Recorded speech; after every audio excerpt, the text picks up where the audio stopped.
बाबू एक कुर्सी चाहिए, एक कुर्सी। अरे एमपी साहब आ रहे, जाना बताओ। बैठ कर अपनी जगह पर आराम से बैठ जाएं, इसलिए कि आप जो सीनियर लोग हैं उन लोगों को हम पेश कर रहे हैं। भाइयों अपनी अपनी जगह पर बैठ जाएं, जो प्रेस गैलरी में अनावश्यक रूप से बैठे जरा हमारे पत्रकार जो पटना से आए हैं, दिल्ली से आए हैं, उनको बैठने का मौका दें, और जो दीगर कैमरामैन हैं वो जरा साइड हो जाएं, जरा उनको फोटो तो लेने दीजिए। हमारे मुखिया जी आपके सामने हैं, फिर एक बार ताजगी के लिए जोरदार अंदाज में मुखिया जी का इस्तकबाल कीजिए। आप सभी बड़े हो रहे हैं।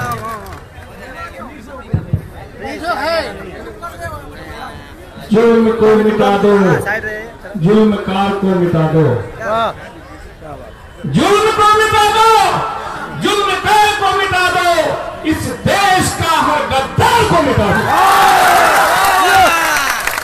आज के इस मजलिस में सदारत करते हुए और हमारे बाहर से जो मेहमान आ रहे हैं और हमारे गार्जियन लोग जो सामने बैठ रहे हैं, सबको आप दिल की गहराई से मुबारकबाद देना चाहता हूं।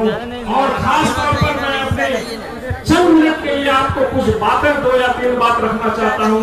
मैं समझता हूं कि आप लोग बगौर सुनेंगे इंशाअल्लाह।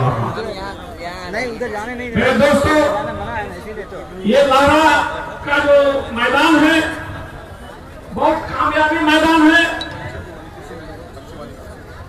और इस मैदान में हम लोग इस बार तीसरी बार एक मीटिंग करने जा रहे हैं, जलसा कर रहे हैं। सबसे पहले आप लोगों को याद होगा कि कांग्रेस का नोमिनेशन मौलाना असरार हक कासमी के जरिए किया गया था।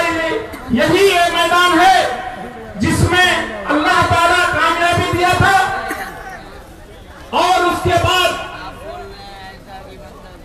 भाई जनाब महमूद मदनी साहब का 4 अप्रैल को जो यहाँ पर एक प्रोग्राम रखा गया था, अल्लाह जल्ल शानो ने उसको भी बेहद कामयाब कराया था।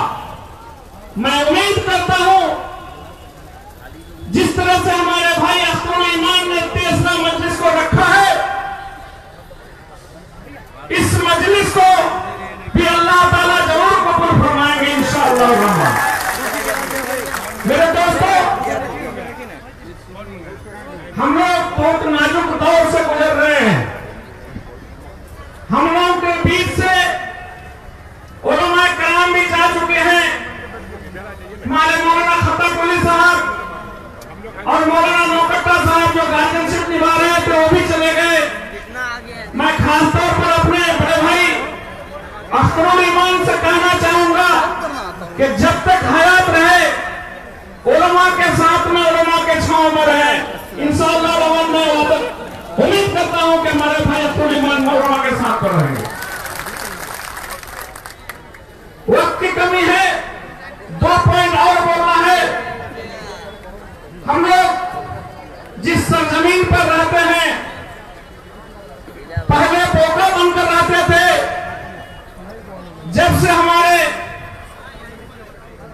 सियासी गुरु जनाब तस्लीमुद्दीन साहब आए तो हम लोगों के मुंह में बोली आई।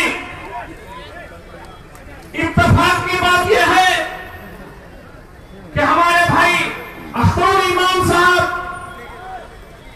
एक नया काम को शुरू किए थे, आप लोगों को भी याद है।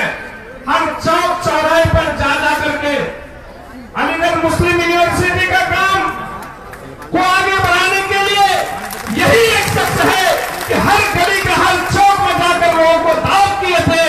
उसमें लाखों की लाख तादाद में आकर किशनगंज की सरजमीन को भर दिया गया था। मैं सलाम करता हूं ऐसे नौजवान को, आज हमारे बीच खिदमत करने के लिए उन्होंने इस सरजमीन पर, सीमांचल की सरजमीन के किशनगंज लोकसभा क्षेत्र से उन्होंने हमारे साथ हमारे दुख दर्द में शामिल होने के लिए अर्ज लिया है। मैं उम्मीद करता हूं और आप सभी भाइयों से दावत करता हूं कि आप लोग इंशाअल्लाह रहमान अख्तरुल ईमान के साथ तो रहेंगे इंशाअल्लाह। बोलिए। और तीसरा और आखिरी बात मैं एक को जान देना चाहता हूं कि हम लोग सारे वर्करों से सारे वॉलंटियर से, सारे कार्यकर्ता से गुजारिश करता हूं कि आप लोग जो इस मैदान में उतरे हैं जनाब भाई अख्तरुल ईमान के हिमायत में, आप लोगों को किसी चीज से डरने की जरूरत नहीं।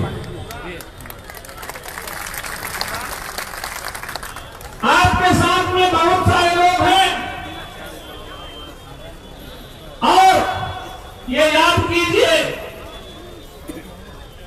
कि जहां पर कुछ नहीं होता है वहां पर भी होता है। इसी तरह से आप लोगों को अगर कोई डराए धमकाए, मैं आ गया हूं, सारे वर्करों से कहता हूं कि आप लोग बुलंद खोल करके चलिए, अगर कुछ होता है तो हम लोग आपके साथ में। इसलिए दोस्तों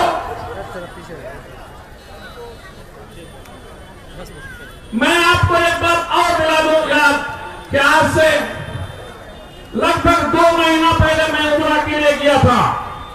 मैं मदीना